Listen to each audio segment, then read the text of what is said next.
나그네를 사랑하는 주제로 펼쳐진 2024년 선교 축제가 끝나가고 있습니다. 그동안 선교 축제를 하시면서 무엇을 느끼고 공감하셨습니까? 아마 선교에 대한 관심과 기도와 후원이 더 많아졌으리라 믿습니다. 혹시 전 세계에 파송되어 사역하고 있는 우리나라 선교사는 몇 명쯤 되는 줄 아십니까?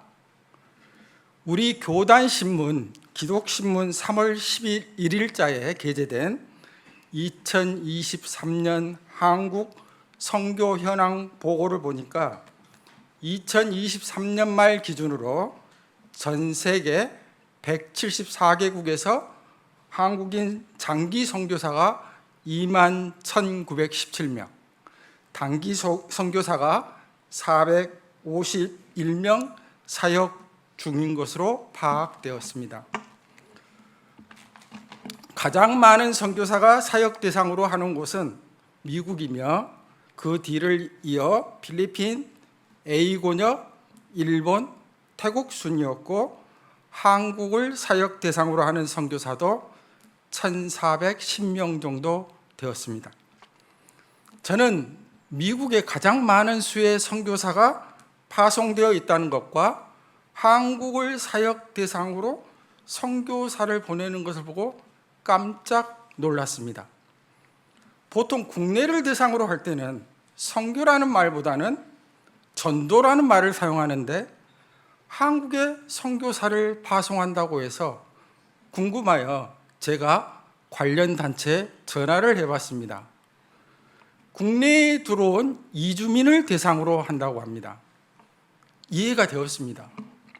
하지만 미국에 가장 많은 선교사가 간다는 것이 잘 이해가 되지 않았습니다. 그 이유는 선교는 복음이 없는 곳에 가는 것이라는 생각 때문일 것입니다. 제가 설교 준비를 하면서 자료를 수집하다 보니까 작년 6월에 한국 세계 선교 협의회에서 세계 선교 전략 회의를 열었다는 것을 알게 되었습니다. 그래서 먼저 그 내용을 간단히 살펴보도록 하겠습니다. 요즘 우리나라에서 코로나 이후에 뉴 노멀 시대를 맞이하여 선교의 지형과 패러다임을 변화시켜야 한다는 목소리가 높아지고 있습니다. 선교의 중심축이 서구에서 비서구권으로 옮겨졌으며 국내 이주민이 260만 명에 육박해 이주민 선교가 강조되는 상황입니다. 이제 선교는 해외로 가는 것이 아니라 문화를 넘어가는 과정에서 복음이 전파되는 것이라는 인식이 확산되고 있습니다. 따라서 비서구권 중심의 선교에 맞는 새로운 선교 모델을 정립하고 현지 교회와 협력하는 방안을 모색하는 것이 필요합니다. 선교에는 가는 선교와 오는 선교가 있는데 지금까지 가는 선교에 집중해 왔다면 이제는 외국인 근로자, 유학생 등 국내 이주민 수가 급증하면서 오는 선교에 주력할 때가 되었습니다. 선교 주체도 변화하기 시작했습니다.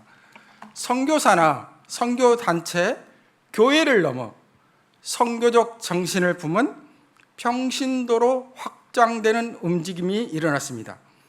국내 거주 이주민들을 대상으로 평신도의 전문가의 제주, 기술, 은사 등을 선교 사역에 활용하고 있습니다.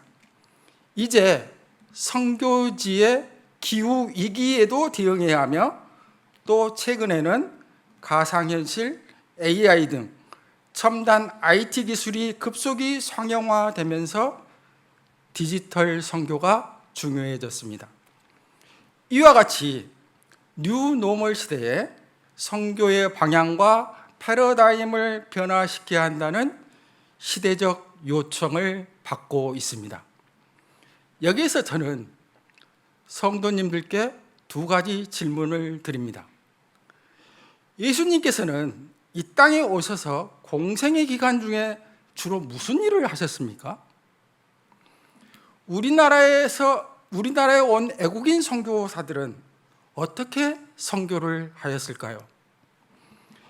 2024년 선교축제를 마무리하면서 우리나라에서 활동하셨던 애국인 선교사 중에서 귀감이 되신 분들을 살펴보는 것도 참으로 의의가 있겠다라는 생각을 하게 되었습니다. 특별히 오늘 수요 예배에서는 예수님의 사역을 간단히 정리한 후에 조선의 작은 예수라고 부른 서섭형 선교사를 소개하고자 합니다. 예수님의 사역과 예수님을 닮은 서섭형 선교사가 어떻게 선교를 하였는지를 살펴보면 앞으로 하늘빛 우리 교회가 미래의 선교 방향과 패러다임을 정립하고 실천하는 데 좋은 시사점을 제공받을 수 있을 것입니다. 성도님들께서는 선교에 대한 성찰과 비전, 실천 의지를 갖게 되는 큰 기쁨과 은혜의 시간이 되시기를 바랍니다. 방금 봉독하신 마태복음 9장 35절과 36절을 보면 예수님의 사역이 크게 세 가지로 요약되어 있습니다. 가르치시고 하나님 나라 복음을 전파하시며 모든 병과 약한 것들을 고치신 것입니다. 이 사역의 기초는 불쌍히 여기심, 즉 자비와 긍휼에 있습니다. 그렇다면 선교는 불쌍히 여기심의 마음으로 복음이 없거나 부족한 곳에 가서 가르치고 하나님 나라 복음을 전파하며 병을 고쳐주고 사회적 약자들에 대한 헌신과 섬김이라고 할 수 있지 않을까요? 사랑하는 성도 여러분, 선교는 거룩과 사랑을 세상에 드러내는 일입니다. 우리 모두가 선교적 정신을 품고 살아야 합니다. 선교 축제를 마무리하면서 우리는 거룩의 정체성을 회복하고 우리가 지니고 있는 재주, 기술, 은사 등을 선교 사역에 활용할 수 있어야 합니다. 성도님들께서도 예수님의 사역이 긍휼하심으로 가르치시고 전파하며 고치신 것을 힘을 깨달아서 세상에 대한 사랑, 헌신과 섬김을 진정 보여주시기를 소망합니다.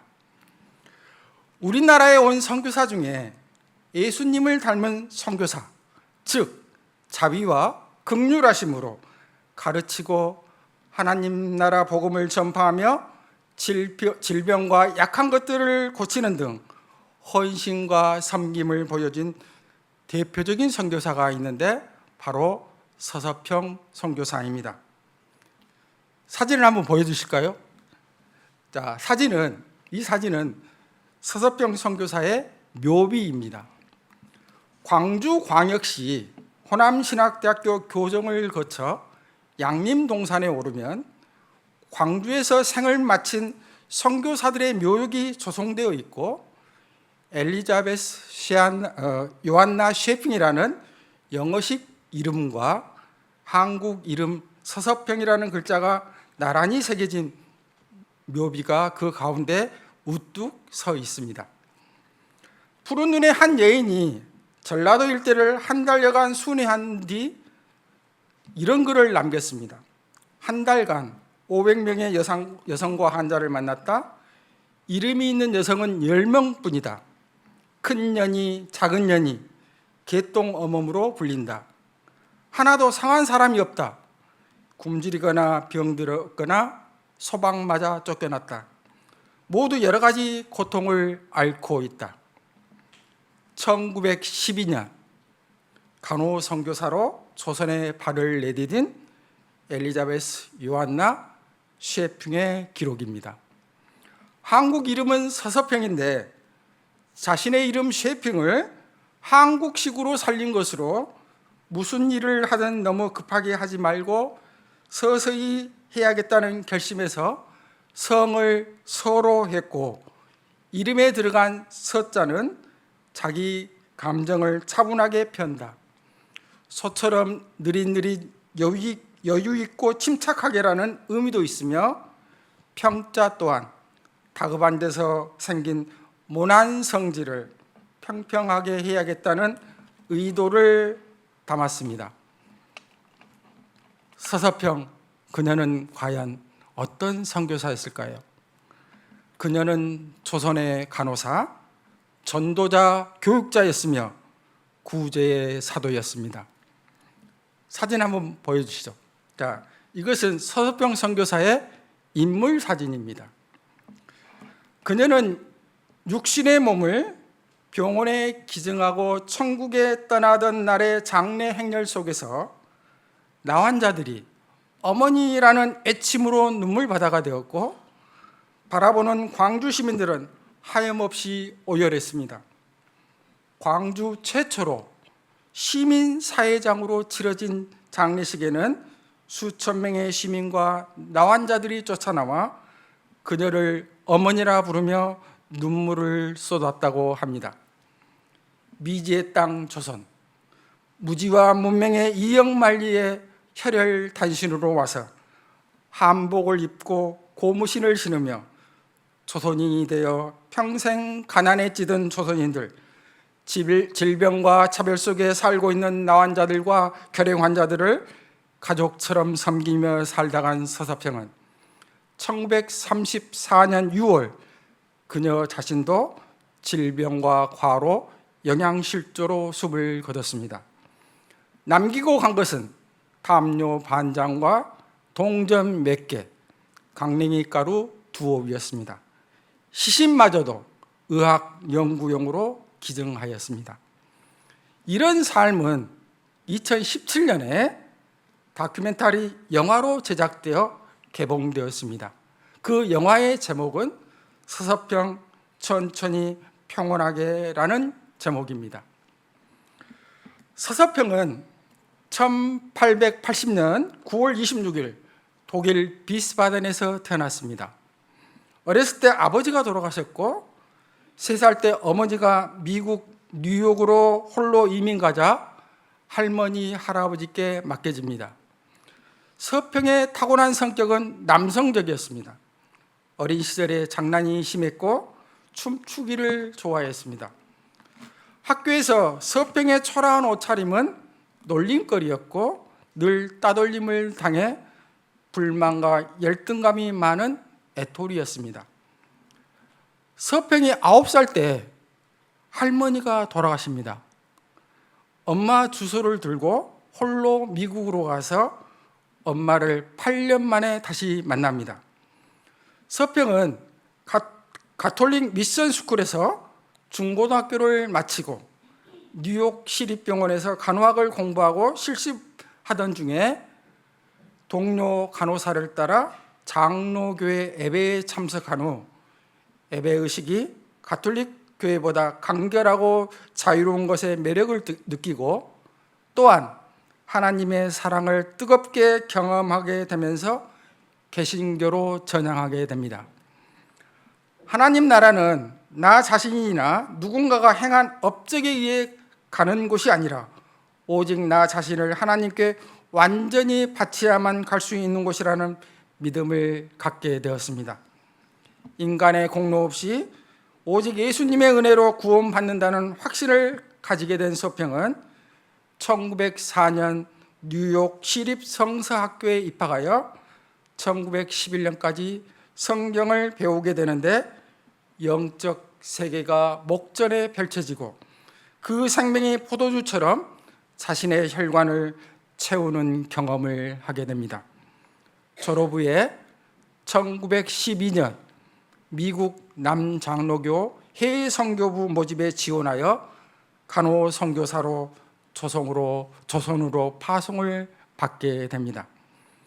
서서평은 32살에 조선으로 와서 53세로 소천하기까지 당시 일제 점령기 의료 혜택을 받지 못했던 광주의 궁피반 지역을 중심으로 간호 선교사로 활동하였던 조선 초창기 선교사입니다. 광주 성교부 재중은 현재 강주 기독병원입니다. 간호사로서 병원과 주일학교를 도왔습니다. 제주도와 추자도 등에서도 간호 선교사로 활동하였고 미혼모, 고아, 한센인, 노숙인 등 어렵고 약한 사람들을 보살펴 주었습니다. 서평은 한국어를 매우 잘했으며 온전한 조선인이 되고자 한국인의 풍습을 익히고 일본 제국주의에 대한 저항적 민족의식을 가지고 압제받는 한국인을 사랑하였습니다. 서평이 1920년에 쓴 글에는 한국인들의 무지와 가난으로 인해 병원을 찾지 못하는 현실을 자세히 기술하고 있습니다.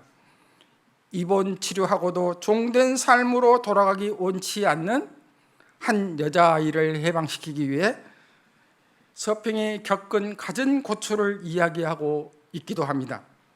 이때 구조된 아이는 이후 기독교 교육을 잘 받고 기독교인과 결혼하여 양질의 삶을 살게 되는데 이는 모두 서평의 헌신적인 도움 때문이었습니다. 특히 서평은 한국의 불우한 여성들에 대한 연민이 많았습니다. 그래서 이름이 없는 여성들에게 이름을 지어줍니다. 조선 여인들은 자기 이름을 들어보지 못했거나 혹은 큰 년, 작은 년으로 불렸습니다. 막달라 출신의 마리아라고 불렸듯이 태어난 특정 지역에 이름을 넣은 상태로 여인들을 부릅니다. 이제 여인들은 자기 이름을 갖게 되어 처음으로 정체성과 인격의 중요성을 깨닫게 되었습니다. 서평은 가난한 계층의 장성한 여성들을 연민하며 내 마음의 영적인 생활과 기독교 훈련의 모든 열매를 그들의 생활 속에 있게 하려는 간절한 소망을 갖게 되는데 그 이유는 그들의 연약함과 영적 어두움이 주는 전적인 무기력 때문이라고 말하고 있습니다. 그래서 서평은 한국 여성들의 인권운동과 이들의 자립과 정체성 확립을 가르치는 이일학교를 세웠는데 이일학교는 원래 광주에 세웠다가 이것이 전주로 옮겨가지고 한일 장신대학교가 됩니다. 그래서 이일학교를 세우고 주일학교 확장운동을 통해 복음을 전하고 교회를 세웠고 간호협회를 만들고 조선간호협회인데 이게 나중에 대한간호협회가 됩니다. 여전도회를 조직하였습니다. 이렇듯 사회개혁을 추진하는데 실천적 삶을 살았습니다. 선교 현지의 불우한 여인들과 과부, 나환자들을 섬기며 예수님의 말씀 속에 살았습니다. 생활비 대부분을 어려운 이웃에게 사용하였고 입양하여 키운 고아가 양아들 요셉을 포함하여 무려 14명이었습니다. 사진을 좀 보여주시죠. 자, 사진은 이일학교 교장실에서 근무하는 그 모습이고요. 그 다음에 이일학교 제1회 졸업기념 사진입니다. 그리고 다음 사진은 이일학교 학생들에게 얌잠과 집조기술을 가르치는 그런 모습입니다. 그리고 세브란스 간호학교 교사 시절 사진과 국제간호협회에 참가한 사진입니다. 그 다음에 이제 여존대, 다시 말하면 부인 조력회 대표들과 함께한 사진입니다. 그리고 양자 요셉을 업고 있는 모습과 그 뒤에 있는 그 여인이 박혜라라는 조력자 여인입니다. 이와 같이 서평은 조선에서 전혀 다루지 않았던 사회봉사 사역에 관심을 가졌습니다. 하나님께서 섬김의 수고를 축복해 주실 것으로 믿고 병자와 가난한 자를 돕겠다는 일념으로 사회 구호 사역에 뛰어들었습니다. 극빈자, 병자, 그리고 노인을 돕는 일입니다. 그들을 위하여 적절한 숙소를 제공하거나 치료될 때까지 병실을 찾으며 그들을 돌보는 것입니다. 이들에게 친절을 베푸는 것은 그리스도의 이름으로 행하는 사랑의 수고입니다라고 말하였습니다. 동료 선교사 니스벳이라는 사람이 이렇게 이야기합니다. 서평은 성공이 아니라 섬김이다라는 문구를 평생 침대맡에 붙여놓고 좌우명으로 삼았다고 합니다. 한국 사회는 서평을 재생한 예수 혹은 작은 예수라 불렀습니다. 기록에 따르면 서서평 선교사가 소천한 지 35년이 지난 다음 1969년 9월 16일에 고인에게 국민훈장 동백장이 수여되었습니다. 또한 서서평 선교사는 미국 남장로교가 선정한 가장 위대한 선교사 7명 중에 들어갔는데 유일한 한국 파견 선교사이기도 합니다. 이와 같이 서서평은 선교사이자 사회사역가로서 근대적인 전문 사회사업의 선구자로 일컬어지며 진정성 있게 한국을 사랑하며 무명옷의 고무신, 보리밥의 된장국으로 삶을 영위하는 등 한국인과 동일하여 살았습니다. 또한 한국 주재 타 선교사들이 선교에만 집중한 반면에 서평은 작은 예수라 불리면서 사회사업과 선교를 접목한 사회봉사 선교, 즉 총체적 선교를 지향하였습니다. 자기 희생의 섬김을 통한 성육신 선교이었습니다. 19세기 말과 20세기 초 조선은 가난하여 굶주리고 한센병과 풍토병이 창궐하던 곳이었습니다. 가장 필요했던 것은 의료봉사, 사회복지 그리고 복음이었습니다. 이 땅을 향한 깊은 사명감과 한없는 긍휼을 품고 찾아온 서서평은 선교사, 간호사, 교육자, 사회사업가 등 다수의 별칭을 가지고 있습니다. 그가 온전하신 하나님 사랑에 전폭적으로 기대해 있었기 때문에 평생 넘어짐이 없이 하나님을 사랑하라 하신 자들을 품고 헌신할 수 있었습니다. 서평은 희생했으나 하늘의 별처럼 빛나는 사랑을 주고받은 많은 제자들과 가족들을 얻었습니다. 서평이 보여준 선교주에서의 동일한 사고와 성육신 태도는 오늘날 교회들이 선교 사역에 많은 시사점을 주었습니다. 오늘날 한국 교회의 눈부신 성장과 발전은 바로 서서평과 같은 애국인 선교사들의 사역 때문이라고 이야기해도 과언이 아닐 것입니다. 그런데 이런 놀라운 성과를 이루어낸 그들의 사역에는 분명한 사역의 올기가 있었습니다. 그것은 바로 섬김, 말씀, 기도, 양육의 사역이었습니다. 그것은 바로 선교의 본질에 집중하는 것입니다. 마태복음 20장 28절을 함께 읽겠습니다. 인자가 온 것은 섬김을 받으려 함이 아니라 도리어 섬기려 하고 자기 목숨을 많은 사람의 대속물로 주려 함이니라. 아멘. 예수님께서는 자신이 온 것을 섬김을 받으려 함이 아니라 도리어 섬기려 함이었다고 설명하십니다. 예수님의 사명은 섬기는 것이었습니다. 궁극적으로 죄악된 인류를 구원하기 위해 자신의 생명을 내어주심으로써 섬기는 것이었습니다. 이와 같이 예수님을 닮은 서서평 선교사는 20세기 초반 일제 식민지 시기 한국에서 생명을 살리는 하나님 나라의 복음을 전파하였습니다. 억압과 수탈, 착취와 차별 속에서의 식민지 봉건 사회를 그런 조선인들을 교육하고 훈련하여 함께 더불어 변혁하려 하였습니다. 또한 그는 불우한 사람들을 섬겨 이들의 영혼을 구원하고 조선의 성황을 개혁하여 하나님 나라를 이루려 하였습니다. 그는 불우한 조선인들을 자립케 하고 하나님의 통치에 참여하게 하는 총체적 영혼 구원 선교를 행하였던 것입니다. 사랑하는 성도 여러분, 선교는 예수님의 긍휼하심에서 섬김으로 시작하는 것입니다. 교회가 잃어버린 자를 구원함이나 죽어가는 자를 구함에 있어서 열정과 전략으로 효율성과 보여주기식의 성과에 치중하다 보면 교회는 예수님의 긍휼하심을 놓치게 됩니다.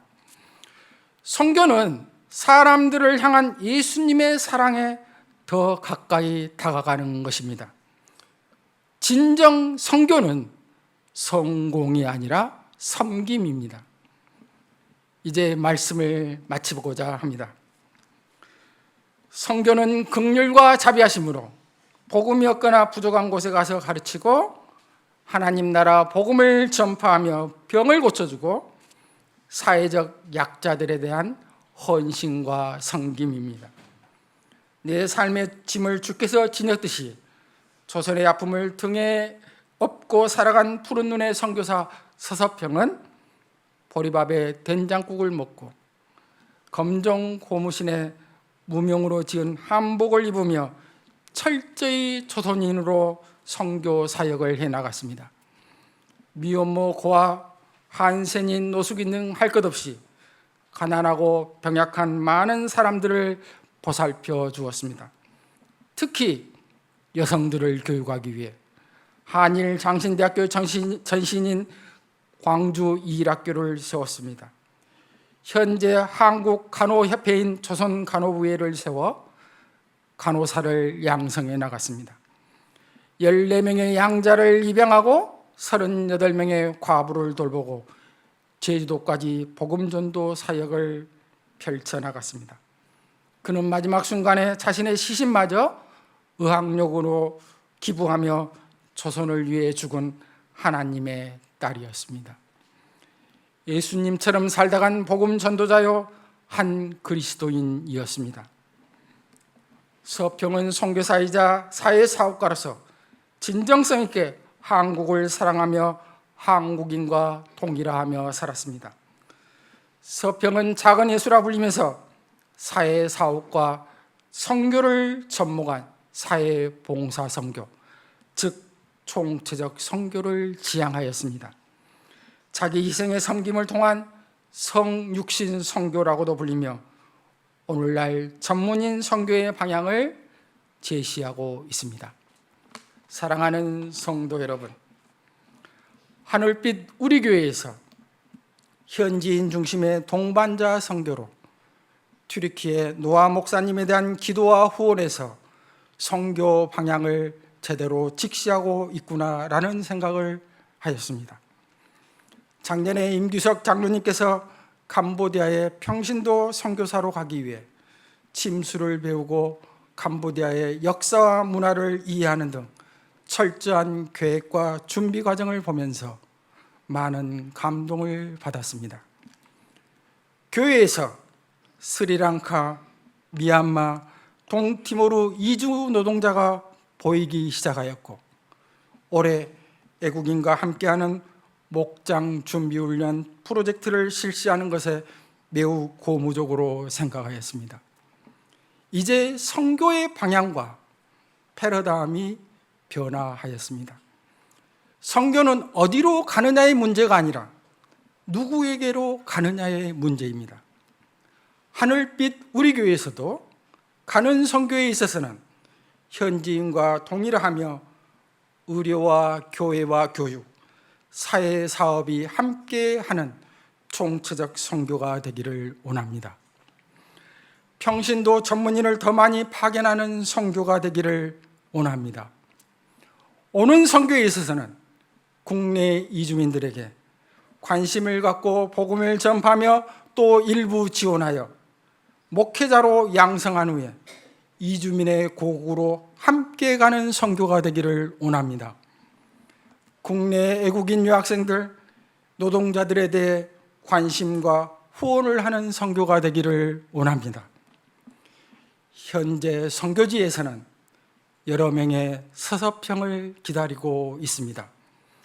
성도님들께서도 선교는 성공이 아니라 섬김이라는 것을 깨달으셔서 기도하고 후원하며 사역하는 선교적 삶을 살아가시기를 주님의 이름으로 축원드립니다.